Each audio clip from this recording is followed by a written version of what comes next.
Assalamualaikum warahmatullahi wabarakatuh. Nama saya Mayumi Wijaya dari kelas 11 plus E di SMA Plus Al-Azhar Medan.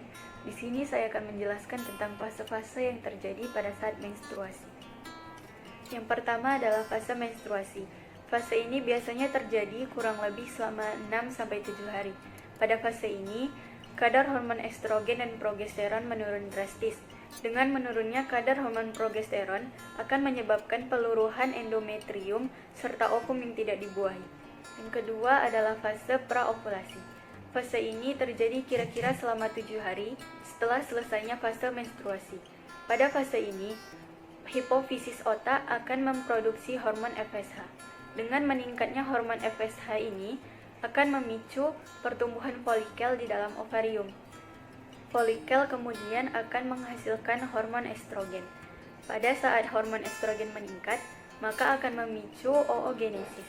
Dan jika hormon estrogen terlalu tinggi, maka produksi hormon FSH dari hipofisis otak akan berhenti. Yang ketiga adalah fase ovulasi.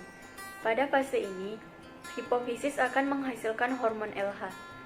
Dan pada saat hormon LH meningkat, akan terjadi ovulasi. Ovulasi akan terjadi pada hari ke-14.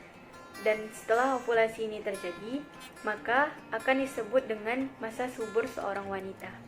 Setelah terjadinya ovulasi, maka akan terbentuk korpus luteum.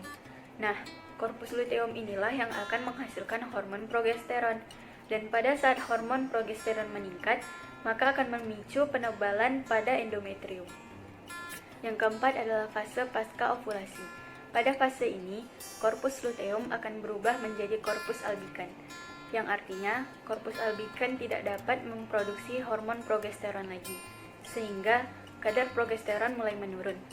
Kemudian akan kembali lagi ke fase menstruasi pada saat hormon estrogen dan progesteron menurun drastis.